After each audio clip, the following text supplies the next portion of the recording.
اب بات کریں گے آپ کی صحت کے حوالے سے. ہم اکثر شوز میں بات کرتے ہیں آپ کی ہیلدی لنگس کے حوالے سے, جس میں کہتے ہیں ہم آپ کو بریدنگ کا بھی صحیح طریقہ آپ کو بھی بتاتے ہیں, خود بھی سیکھتے ہیں.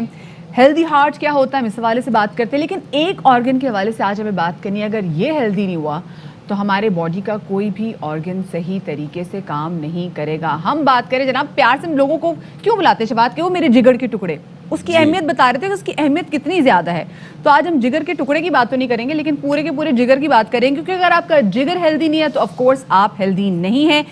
کیسے جناب اپنا ہم جگر ہیلدی کر سکتے ہیں, کیونکہ آپ کو پتا ہے پاکستان میں ہر 20واں شخص جگر کے عارضے میں مبتلا ہے. اس حوالے سے بات کرنے کے لیے ہمارے ساتھ اسٹوڈیو میں موجود ہیں doctor Abdullah bin Khalid, additional director national institute of liver and G I diseases. السلام علیکم سر اینڈ ویلکم ٹو باخبر سویرا.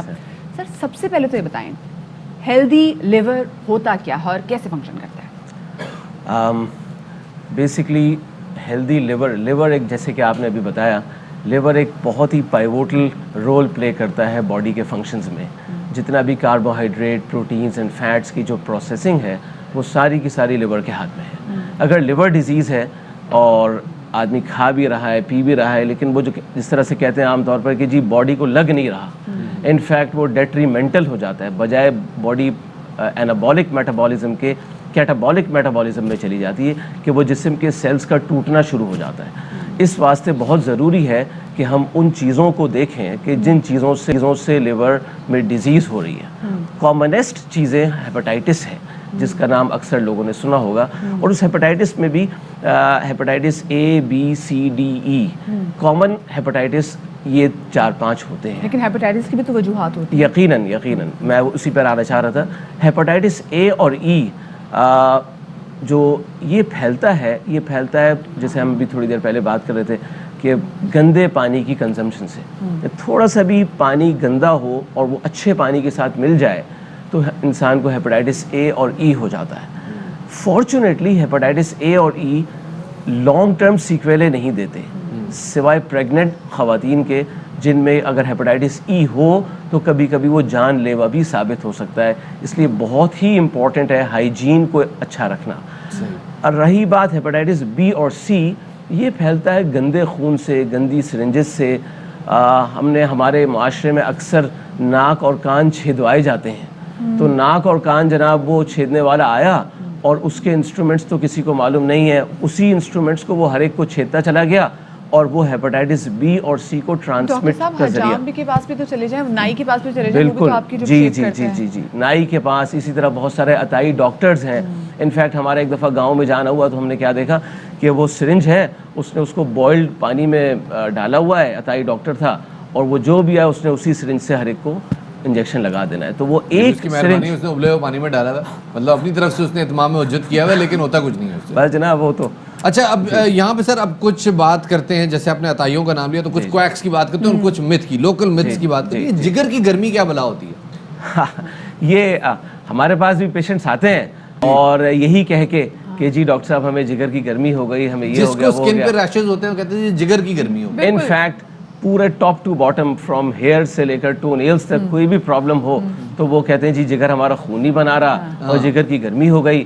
خون تو جی جگر خون کب بناتا ہے؟ خون تو جی انسان کا جو اڈلٹس میں خون بنتا ہے وہ تو بون میرو بناتا ہے. اچھا, اس کا جگر سے کوئی تعلق ہی نہیں ہے خون بنانے کا, پہلی بات. دوسرا جو جگر کی گرمی کا متھ ہے یہ تو کمپلیٹلی نان سائنٹیفک ہے.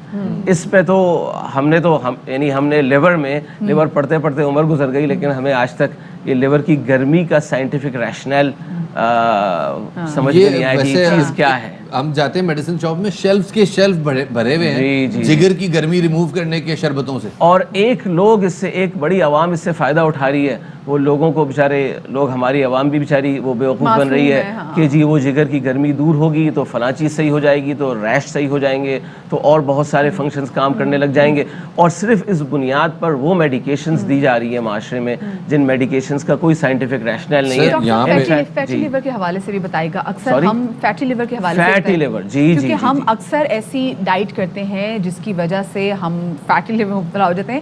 سو یہ کیا سچویشن ہے؟ یہ ایک بہت ہی امپورٹنٹ سوال ہے, اور انفیکٹ یہ ابھرتی ہوئی چیز ہے ساری دنیا میں, نہ صرف پاکستان میں.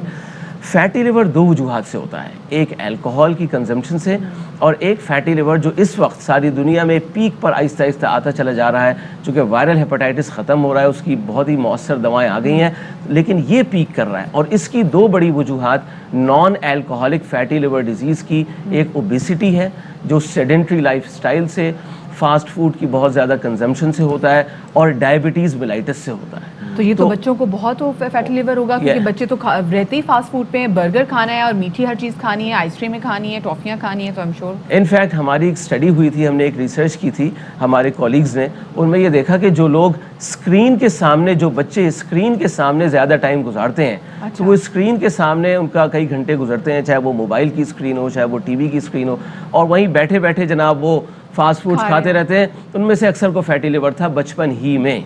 تو ان فیکٹ وہ آگے جا کے بہت ہی پرابلم کرے گا, بہت ہی it is actually a very very serious thing to ponder about it, کہ جی ہیلدی لائف اسٹائل بچپن ہی سے سکھانا چاہیے. ہم نے کبھی نہیں دیکھا تھا, نہ پڑھا تھا کہ بچوں میں فیٹی لیور ہوتا ہے, لیکن ہمارے ہاں اس وقت بچوں میں بھی فیٹی لیور شروع ہو گیا ہے, اور جو واحد اس کی ریمیڈی ہے وہ چینج یور لائف اسٹائل. میں سر یہاں پہ بالکل لاسٹ کوشچن کوئکلی, کیونکہ چند سیکنڈ ہے ہمارے پاس. مجھے سر یہ بتائیے گا, ہم یہاں پہ جیسے جگر کی گرمی کے حوالے سے بات کر رہے تھے, بہت سارے ایسے شربت ریکمینڈ کیے جاتے ہیں full of sugar, sugary syrup, یہ جگر کے لیے, جگر کو کوئی فرق پڑتا ہے شوگر؟ میں آپ کو ایک اپنے پیشنٹ کا ہی واقعہ سنا دوں کہ ہمارے ایک پیشنٹ کو ایکیوٹ ہیپاٹائٹس ہوا, میرے ایک پیشنٹ کو, تو اس کو کسی نے کہا کہ جی گنے کا جوس پیے چلے جاؤ. اس بیچارے نے اتنا گنے کا جوس پیا کہ اس کو ڈائبٹیز ہو گئی. تو it's actually there is no scientific rational in these things.